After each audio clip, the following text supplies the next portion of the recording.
안녕하세요. 저는 올해 52살에 나름 잘 나가는 의류 사업체를 운영하고 있는 자영업자이자 23 아들의 엄마입니다. 늘 다른 분들의 사연을 들으며 감정이입을 하곤 했는데 저도 큰맘 먹고 제 사연을 말씀드려 보려 합니다. 다들 살면서 사연 없는 분 없으실 겁니다. 제 나이쯤 되면 한 번쯤은 인생의 고비를 겪으신 분들이 다수일 거예요. 그걸 극복하고 더 나은 삶을 사는 분도 있겠고, 가난의 구렁텅이에서 영영 헤어나오지 못하고 힘들게 살게 되는 분들도 있을 겁니다. 슬프지만 사는 게 그렇습니다. 저는 굳이 말하자면 전자에 해당하는 삶을 산 사람입니다. 젊은 나이에 남편을 여의고 혼자 생계를 책임지며 아이를 키워냈습니다. 자그마치 그 세월이 20년이 넘어요. 그러니 얼마나 많은 일이 있었겠습니까? 겨우 살만해졌나 싶었는데 얼마 전 큰 낭패를 당할 뻔한 일이 있었는데요. 다행히 화는 면했으나 저는 그 일로 눈에 보이는 것만 믿으면 절대 안 된다는 걸 배우게 되었습니다. 그야말로 인생 후반부에 모든 걸 잃을 뻔했다가 화를 면한 일이라 아직도 그때 일을 생각하면 가슴이 두근거립니다. 정말 이런 일이 있을 수 있나 싶을 정도로 기묘한 경험을 했기에 2년의 시간이 지난 지금도 어제 일처럼 생생히 나는데요. 그 전에 과거 얘기를 먼저 해야 할 것 같습니다. 저는 26살 나이에 남편과 선을 봐서 결혼했습니다. 남편은 참 다정한 사람이었네요. 평범한 은행원으로 가정에 충실한 사람이었고요. 저는 결혼해서 바로 아이가 생기지 않아 마음고생을 좀 했더랬습니다. 시댁에서 압박을 준 건 아니지만 맏며느리인 내가 아이를 못 낳으면 어쩌나 하는 쓸데없는 걱정도 많이 했고요. 남편과 선보고 연애한 기간이 길지 않았음에도 그 사람이 저를 참 많이 좋아했어요. 아이가 좀처럼 안 들어서서 걱정할 때는 저한테 이런 말도 했습니다. 애 안 생기면 어때? 그럼 우리 둘이 평생 여행 다니고 재미나게 살면 되지. 다 하늘의 뜻이니까 너무 조급하게 생각하지는 마.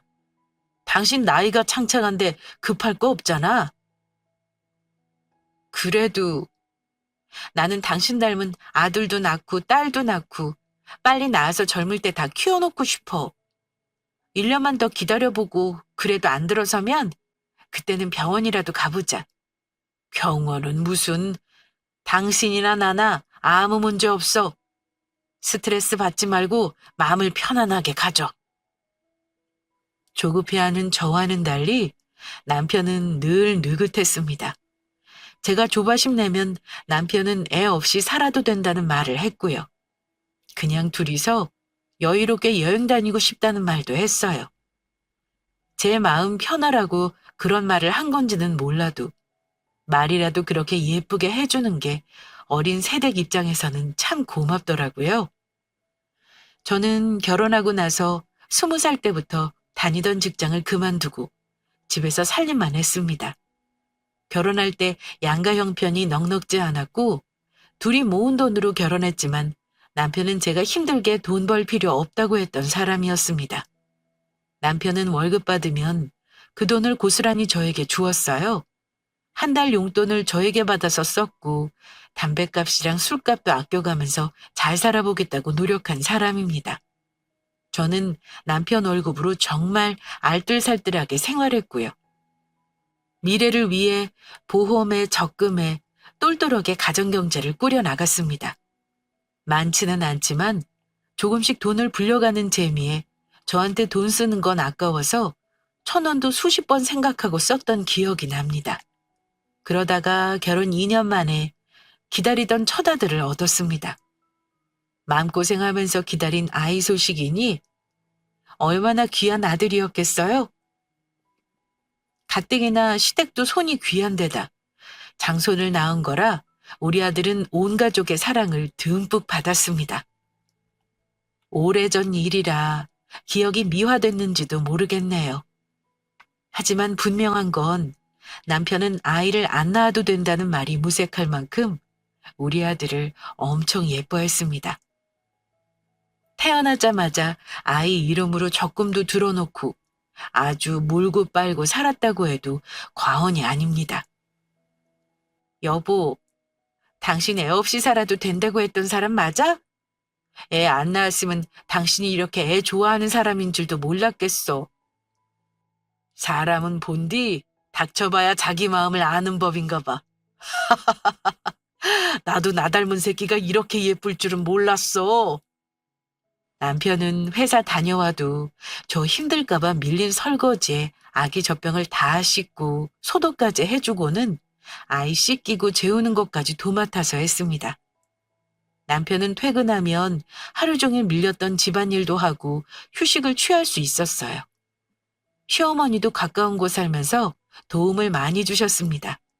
저는 아이 키우면서 제 돈으로 기저귀를 산 적이 거의 없는 것 같아요. 시어머니와 시동생이 우리 아들을 정말 금이야 오기야 귀하게 대해줬습니다. 물론 아이가 성인이 된 지금도 왕래하면서 지내고 있고요. 아이 사춘기 때와 고등학교 때 시동생의 아빠처럼 아들을 챙겨주었습니다.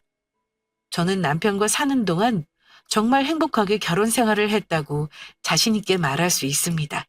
그런데 아이 돌잔치하고 얼마 후 평범하게 살 줄만 알았던 우리 가족에게 큰 오한이 생겼습니다. 남의 일인 줄만 알았던 일이 저에게 일어날 줄은 몰랐는데요. 아이 아빠가 출근 중에 갑작스런 심정지로 세상을 떠나고 말았습니다. 그때 남편 나이가 고작 30이었어요. 황망하게 아무 준비 없이 배우자와 사별하는 일은 아마 겪은 분이 아니라면 그 심정을 모를 겁니다. 차라리 투병을 했다면 헤어질 준비라도 했을 텐데 사람이 이렇게 황망하게 죽을 수도 있는 거더군요. 저는 남편이 죽고 나서 30도 안 된 나이에 아이와 덩그러니 남겨지게 되었습니다. 시부모님이 남편같이 다정하고 진중한 아들 잃고 슬퍼하신 걸 제가 말로는 어찌 표현할 길이 없습니다. 다 커서 결혼하고 자식까지 있는 자식이 죽었는데 그 속이 어땠겠습니까? 솔직히 말씀드리면 저 역시도 그때 제정신이 아니었던 것 같습니다. 남편의 장례를 치르기까지 모든 기억이 희미합니다. 겨우 걸음마 뗀 우리 아들이 장례식장에 오면 안 된다고 시댁 식구들이 돌아가면서 아이를 봐줬던 기억은 납니다. 정말 세상이 무너진다는 게 이런 기분인가 싶더군요. 남편이 그렇게 세상 떠나고 나서 뒷수습하느라 한동안은 바쁘게 지냈던 것 같습니다. 보험금이며 남편 계좌며 대출금 정리 등등 현실적인 문제를 처리하느라 남편을 충분히 애도하는 시간도 가지지 못했던 것 같습니다. 모든 게 정리되고 난 다음에야 슬픔이 한꺼번에 밀려오더니 남편과 같이 사는 집에서 도저히 못 살 것 같은 기분이 들었습니다. 매일 얼굴 보고 살던 다정한 남편이 갑자기 없어진다고 생각해 보세요.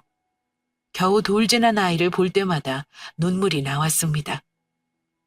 남편이 너무 그리워서 자기 전에는 가끔 꿈에 나타나서 인사라도 해달라고 기도한 적도 많았어요. 하지만 남편은 참 야속하게도 제 꿈속에서조차 한 번도 나타나 주지를 않았습니다. 시간은 무정하게 흘러가고 남겨진 사람들은 어떻게든 현실을 살아야 하는 게 참 슬펐습니다. 저는 아이와 친정 부모님에 얹혀 같이 살 만한 상황이 아니었습니다. 그렇다고 시댁과 사는 것도 여의치 않았습니다. 아무리 잘해주는 시댁이라도 남편이 없는데 어찌 그 집에 들어가 살 수 있겠어요? 친정엄마는 저와 아들을 보시면서 매일을 눈물바람이셨습니다. 30도 안 된 나이에 청산가부가 웬 말이니? 우리 규영이가 아빠 얼굴도 모르고 자라는 게 너무 마음이 아프구나. 아들을 여자 혼자 키우는 거 쉽지 않을 텐데 어쩜 좋으냐. 엄마도 참, 나 충분히 할 수 있어요. 이게 내 팔자인 걸 어쩌겠어요?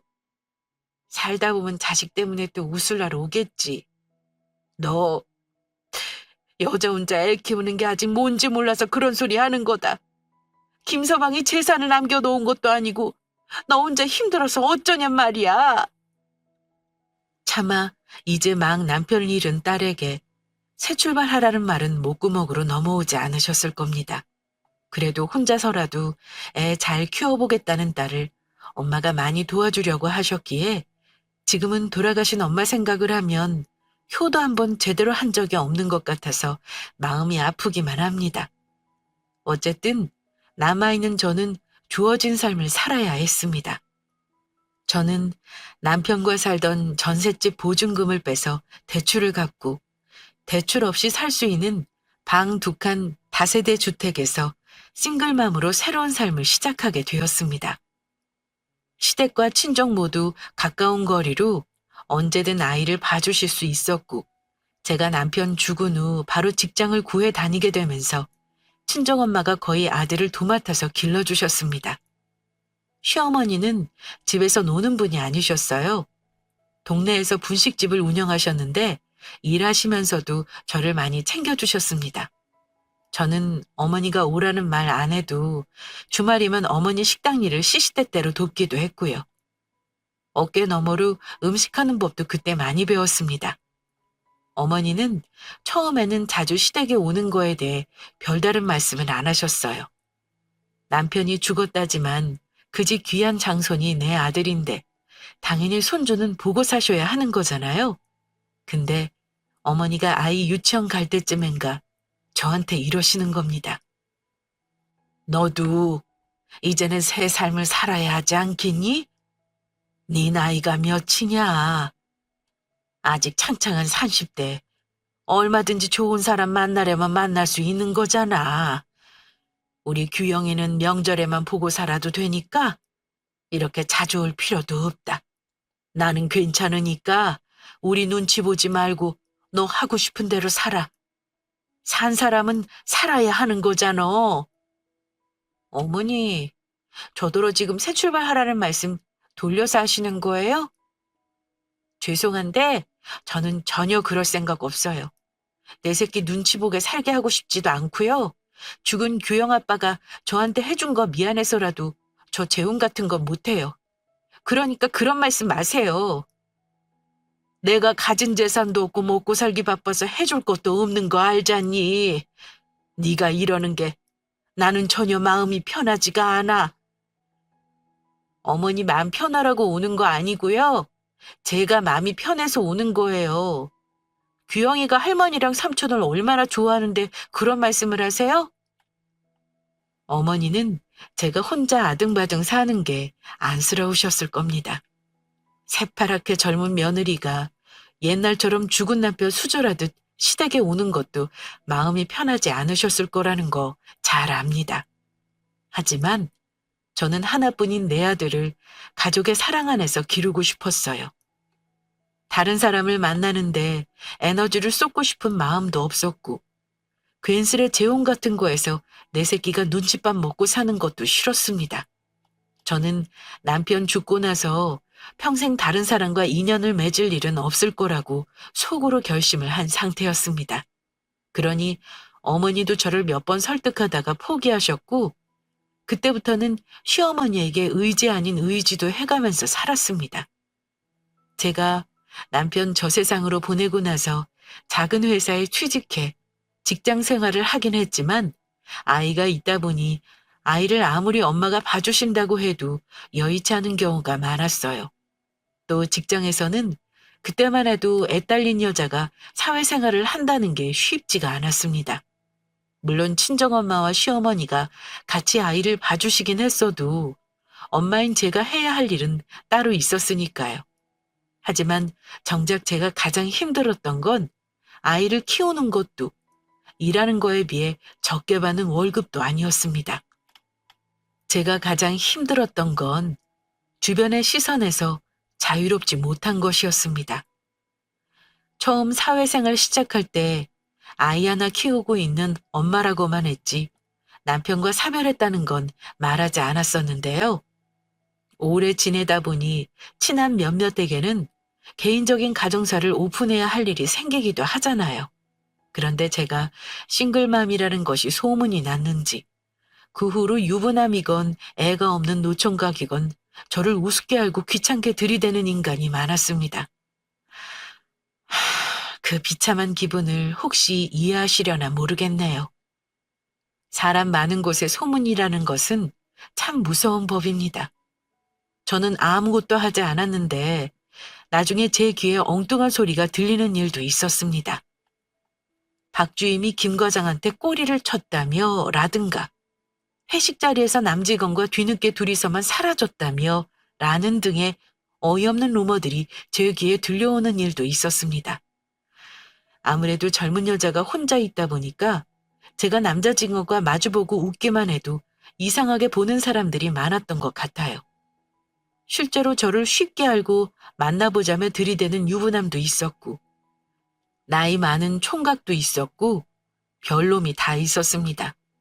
내가 아무리 가진 게 없고 아이까지 딸린 여자라고 해도 남편이 없다는 이유만으로 쉽게 찔러볼 수 있는 여자로 생각을 하더라고요. 그래서 다니던 직장을 큰맘 먹고 때려치워 버렸습니다. 아무 준비 없이 때려치운 건 아니에요. 퇴사 결심하고 1년 전부터 줄곧 내 사업을 해야겠다 고민하고 있었습니다. 의류 도매업 하는 지인의 도움을 받아 소매점으로 시작했는데 오프라인 매장과 온라인을 동시에 운영했습니다. 사업 노하우가 없는 초짜 사장이었지만 돈 버는 센스가 있다는 걸 제 사업을 운영하면서 알았습니다. 처음 시작할 때는 월급 정도만 순이익에 남으면 만족하겠다라고 시작했는데 오프라인보다 온라인이 주문 폭주하기 시작하면서 일이 점점 커지기 시작했습니다. 컨설팅 받아서 블렌딩도 하고 마케팅을 전담하는 직원도 뽑고 나서는 돈을 버는 게 이런 거구나 하고 느끼겠더라고요. 아이 초등학교 들어갈 무렵 사업을 시작해 졸업할 때까지 저는 성공한 사업가가 되었습니다. 아이와 함께 살 좋은 아파트도 샀고 여러 곳에 매장도 오픈했고요. 직원들과 같이 쓸 사무실도 새로 지은 상가 건물 하나를 분양받아 입주했습니다. 누구보다 바쁘게 살았지만 친정 부모님 챙기는 시댁과도 좋은 관계를 쭉 유지했습니다. 시어머니는 제가 성공한 걸 친정엄마 못지않게 기뻐하신 분입니다. 그러면서도 마음속에는 늘 저에 대한 안쓰러움과 미안함이 있으셨나 봐요. 저한테 때때로 이런 말씀을 하셨습니다. 이제 너도 다른 사람 슬슬 만나볼 때 되지 않았니? 혹시 나 때문에 그러는 거면 그럴 필요 없다. 너 혼자 산 세월이 얼마인데. 내가 아무리 규영이 할머니지만 너 다른 사람 만나는 걸 맞겠니? 우리 눈치 볼 것 없이 너도 좋은 사람 이제 만나. 어머니도 참, 제가 아무렴 어머니 무서워서 새로운 사람 못 만나겠어요? 그런 거 아니에요. 저도 규영이만 있으면 돼요. 지금 한창 사춘기라 가뜩이나 애 하나 건사하는 것도 힘들어요, 어머니. 나중에 진짜 좋은 사람 생기면 어머니가 가지 말래도 그래도 갈 거니까 나중에 딴소리나 하지 마세요. 미안해하시는 어머니에게 그런 식으로 말은 했지만 사실 저는 재혼할 생각이 없습니다. 한창 사춘기라 예민한 아이를 두고 그럴 생각도 없었고 죽은 남편만 생각하면 너무 미안한 마음이 컸습니다. 경제적으로 힘든 것도 없는데 굳이 다른 사람을 만나 새 출발할 필요도 못 느꼈고요. 시어머니뿐 아니라 친정엄마도 가끔 저한테 조심스레 재혼 말을 꺼내시긴 했지만 그럴 때마다 단호하게 거절했습니다. 그렇게 사업이 승승장구하고 아이도 어느 정도 키워놔서 한숨 돌리려고 하니까 제 나이가 어느덧 40을 넘어가고 있더라고요. 인생이라는 게 이래요. 참 빠르고 덧없습니다. 저는 바쁘게 지내는 와중에도 운동을 열심히 하면서 자기 관리를 힘썼습니다. 아이한테는 저밖에 없는데 제가 건강하지 않으면 큰일이니까요. 저는 돈을 많이 벌었어요. 아파트도 아들 장가 보낼 때 줄 것까지 마련했고 토지를 매입해 건물도 올렸습니다. 건물을 올리고 나서는 기존의 사무실을 팔아버리고 내 건물로 들어와서 회사를 차렸고요. 그 동네 부동산에는 제가 꽤나 알부자로 소문이 났을 겁니다. 저는 구설수가 싫어 사업을 시작한 건데 그동안에도 저에게 만나자고 접근하는 남자들이 몇 명 있긴 했습니다. 같은 건물 변호사 사무실에서 일하는 사무장이 만나자는 말도 했고 저보다 어린 돌싱남이 들이댄 적도 있었지만 저는 다 마다했어요. 그때만 해도 저에게 접근하는 남자들이 곱게 보이지는 않았습니다. 혼자 사는 여자라고 사람 우습게 보는 것 같아 불쾌한 마음이 더 컸던 것 같습니다. 아이가 고등학교 3학년을 무사히 보내고 대학에 입학하고 나니까 이제는 뭔가 내가 할 큰일은 전부 해냈다는 생각이 들었습니다. 제 나이는 어느덧 50줄에 들어섰고요. 사업은 제가 없어도 잘 굴러갈 만큼 안정적으로 굴러가고 있었습니다. 그런데 우리 아들이 한 번은 저한테 이러더라고요. 엄마는 왜 재혼할 생각을 안 해요? 엄마는 너 하나 키우는 게 목표였어. 이 나이에 다른 사람 만나 뭐 좋은 꼴을 보겠니? 엄마가 알아서 할게. 내가 엄마랑 평생 살 수도 없는 거잖아요. 내가 장가 가면 엄마가 더 외로워질 텐데. 그러지 말고 엄마, 꼭 재혼하라는 게 아니라 엄마도 이제 다른 사람도 만나고 좀 재미있게 사셨으면 좋겠어요. 뭐? 너 이 자식, 사춘기 때는 엄마 딴 아저씨랑 결혼하면 집 나가겠다고 했던 놈이 이제 다 컸다고 이런 말을 해? 아이고, 엄마는 됐다. 네가 이런 말 하는 거 보니 진짜 철들었구나. 저한테 다른 사람 만나 인생 즐기라는 말까지 하는 거 보니 진짜 다 키우긴 했구나 싶었습니다. 아들만 그런 건 아니에요. 친정엄마는 사실 그동안 무수히 재혼 자리를 알아봐 주다가 포기한 상태였고 시어머니 역시 저한테 재혼하라는 말을 자주 했습니다. 너 이제 50줄이야. 네 나이 아직 한창인 것 같지만 인생 짧은 거 몰라? 나도 이제 늙어서 언제까지 살는지도 모르고 규영이 장가 가면 너도 혼자 아니니. 자식은 엄마 품 떠나면 그만이야. 너도 더 나이 들면 의지하고 살 사람이 필요한 거다.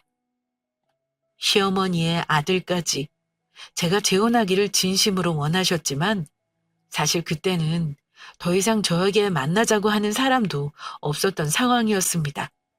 그런데 마침 그 즈음에 몇 블록 떨어진 같은 동네 건물 주인이라는 최 사장이라는 사람이 제 사무실에 찾아온 적이 있었습니다.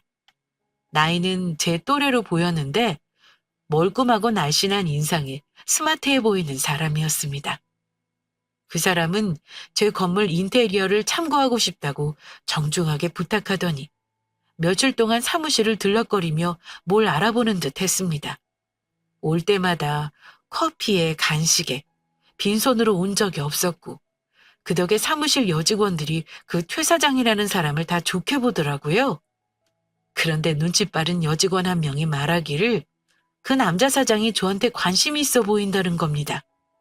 말도 안 되는 말 하지 말라고 했지만 제가 바보도 아니고 다 느끼고 있었습니다. 저한테 호감이 있다는 걸요. 몇 번은 엉뚱한 핑계를 대며 저를 만날 구실을 찾더니 나중에 정식으로 저에게 이런 말을 하더군요. 그쪽은 나를 잘 모르겠지만 나는 동네 헬스장에서 몇 번 보면서 꼭 만나고 싶다는 생각을 했어요. 나도 결혼한 적 없는 싱글이고 최 사장도 혼자인데 누가 뭐라 하나요? 우리 이 나이에 밀고 당기는 거 하지 말고 그냥 일단 만나봅시다. 나랑 만나는 거 후회하지 않게 해줄 겁니다. 배짱 한번 두둑하시네요. 저는 아들이 있어요. 혹시 그것도 알고 있으신 건가요? 그쪽이 이 지역에서 아주 유명한 여사장인 거 몰라요? 박 사장 생각보다 내가 그쪽에 대해 아는 게 많을 겁니다. 나도 돈이라면 있을 만큼 있는 사람이에요. 나는 내 돈 보고 접근하는 젊은 여자들보다 박 사장님이 훨씬 멋있고 능력 있다고 생각하는 사람입니다.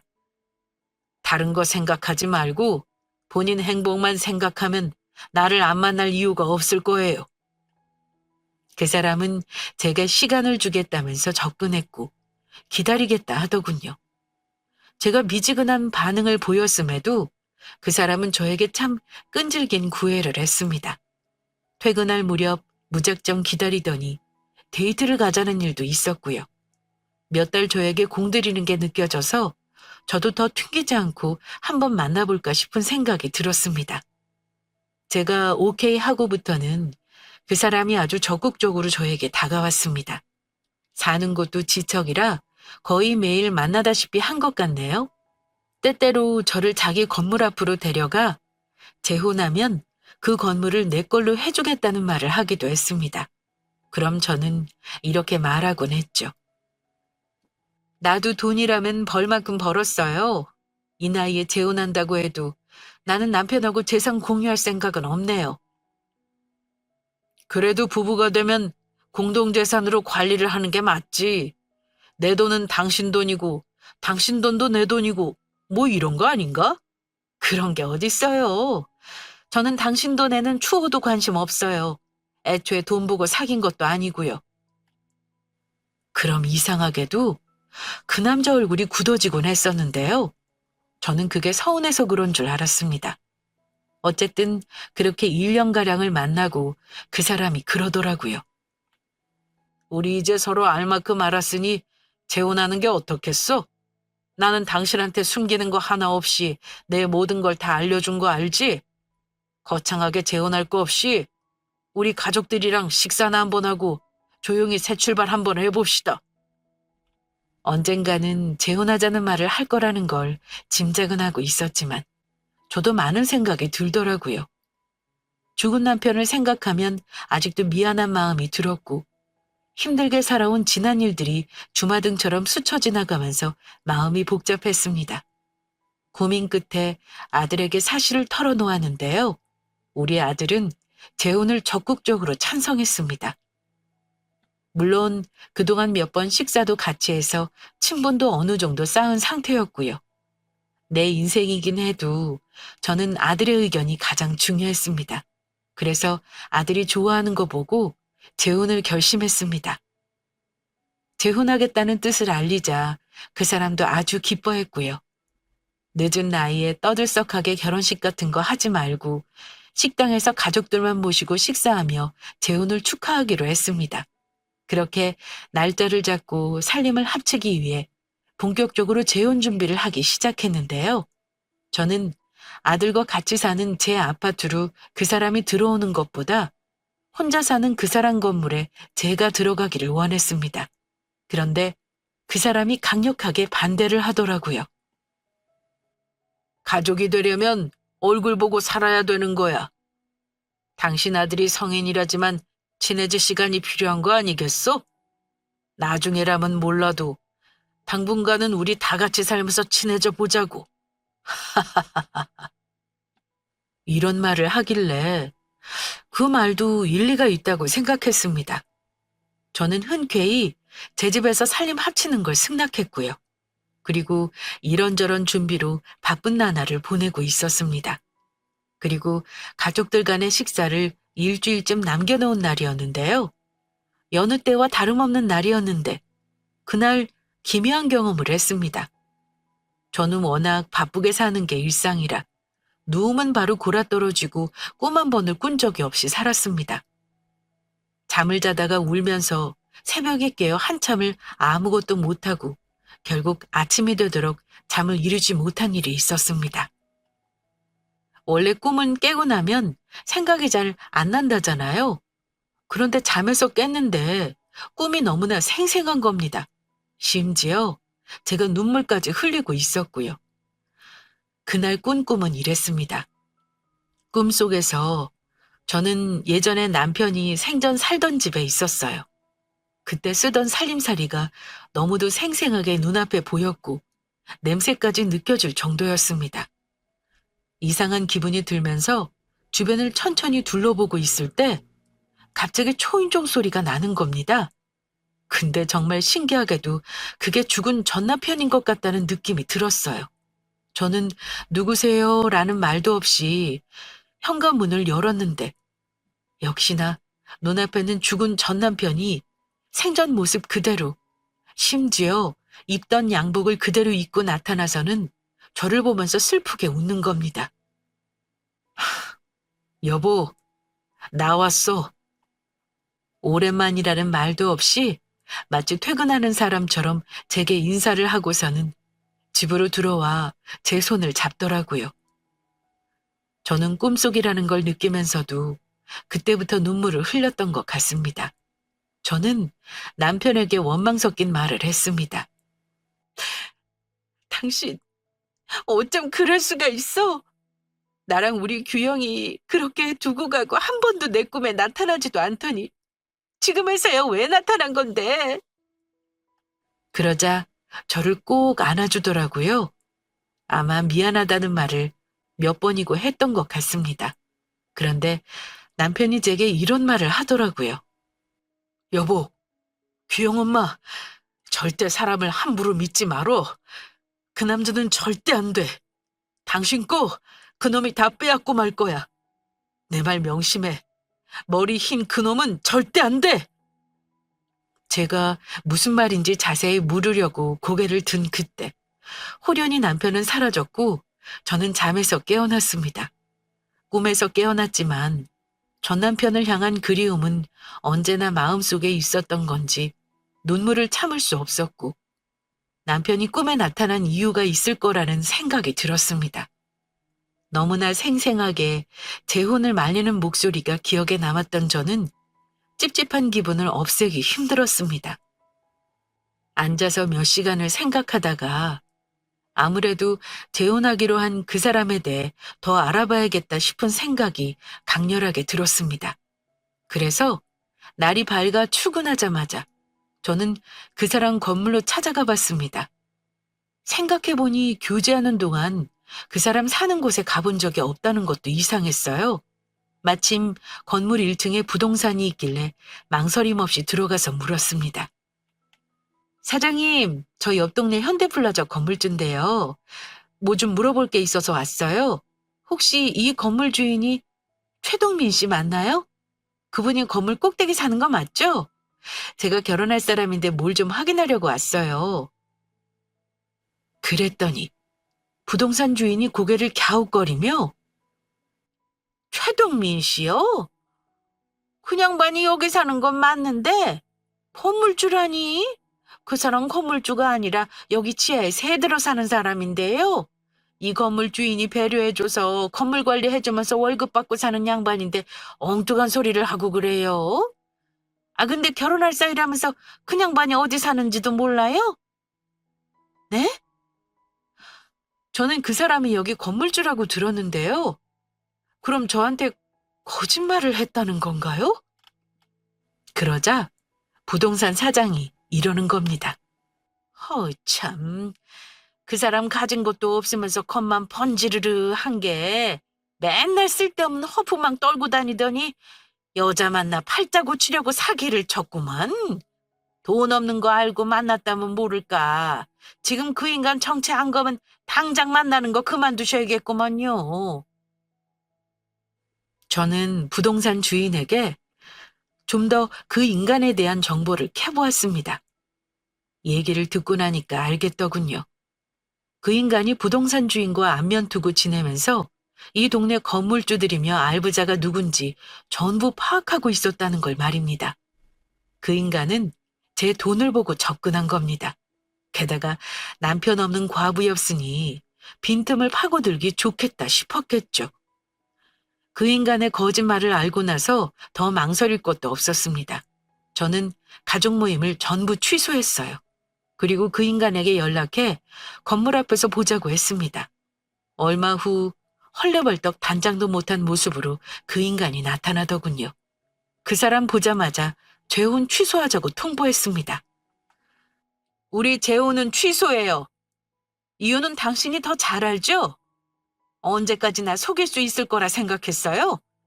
어떻게든 부부연 맺으면 내 재산 가질 수 있을 거라 착각했나 본데 미안하지만 그런 일은 없을 거네요. 당장 경찰에 사기죄로 신고하고 싶은 거 참는 중이니까 다시는 내 눈앞에 나타나지 말아요. 저는 그 사람이 싹싹 빌면서 저에게 매달릴 줄 알았는데요. 사기꾼이 본 모습이 드러나면 얼마나 뻔뻔한 줄 아시나요? 내가 이 건물 주인이 아니라고 해서 달라질 게 뭐 있나? 그쪽은 그래봤자 50 먹은 아줌마고 나 아니었으면 좋다고 할 남자도 없을걸?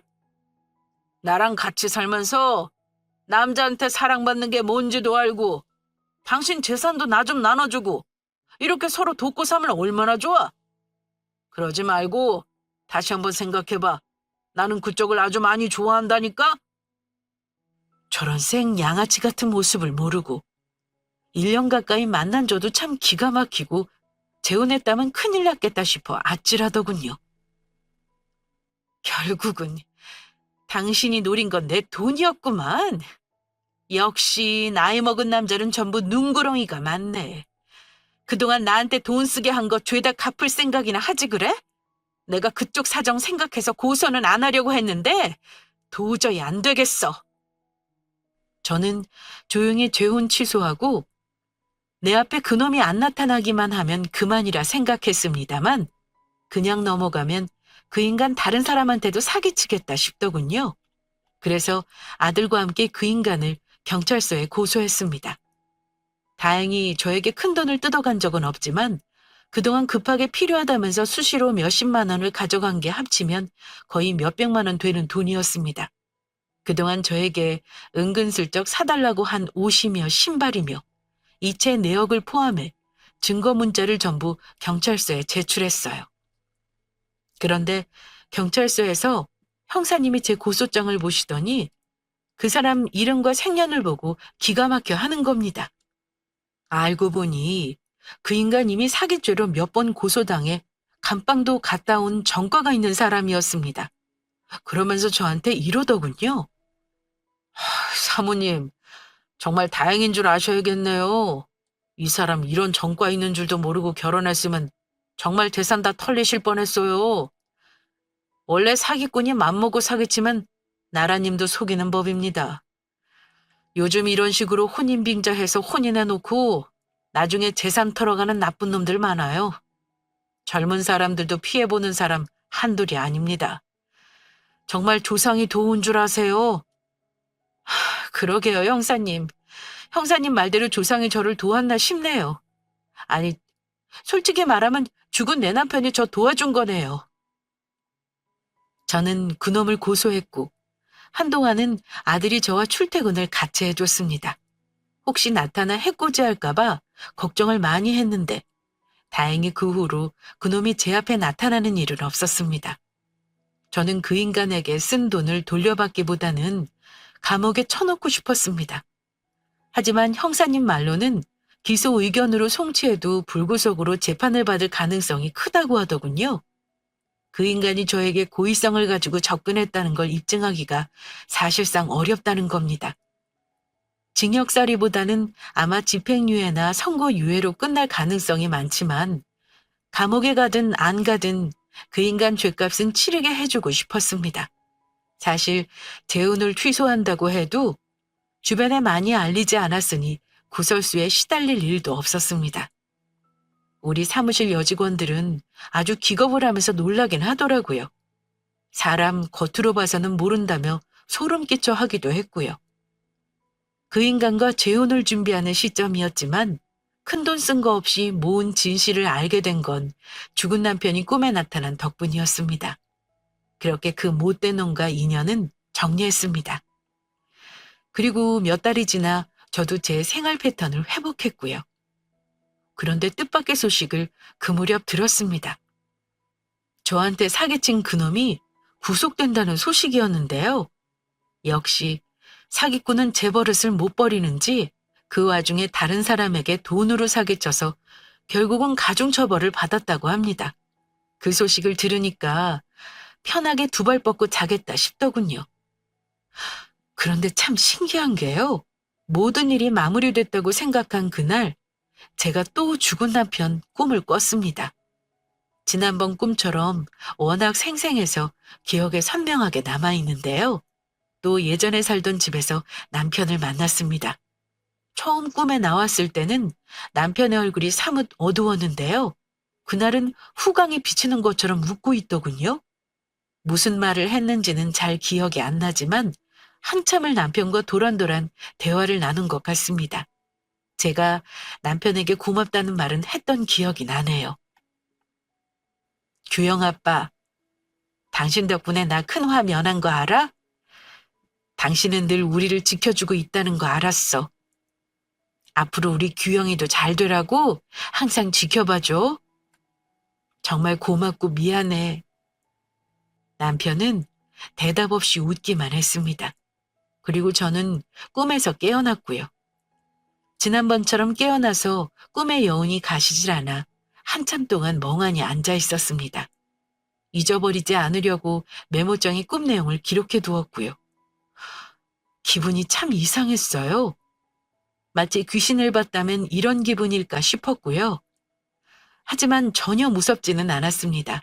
아마 남편은 모든 일 해결되고 나서 저를 한 번 더 보고 싶어 찾아온 거겠죠? 그 뒤로는 한 번도 남편이 꿈에 나타난 적이 없습니다. 2년의 시간이 흐른 지금 저는 그때 살던 집과는 다른 곳으로 아들과 이사해서 살고 있습니다. 그동안 많이 일이 있었는데요. 작년에는 시어머니가 돌아가셨습니다. 제가 임종을 지키지 못했는데 시동생이 그러더라고요. 어머니가 저와 아들 걱정을 끝까지 하셨다는 말에 너무 가슴이 아팠습니다. 사별한 며느리가 재혼한다고 하면 재산을 안 주겠다며 으름장을 놓거나 받은 돈을 내놓으라는 어머니도 있다고 하잖아요. 저는 남편을 일찍 잃어서 남편 복이 있다고 할 수는 없지만 그래도 시어머니 복은 있었나 봅니다. 제 사업은 지금도 잘 되고 있고 더 나이 들어서도 활발히 할 생각입니다. 그리고 재혼이라는 건 아예 생각을 접었습니다. 미련하다고 하실 수 있겠지만요. 저는 평생의 배우자는 죽은 제 남편 하나뿐인 것 같네요. 이 일이 있기 전에는 미신을 믿는 사람도 아니었고 눈에 보이지 않는 일은 안 믿는 사람이었는데요.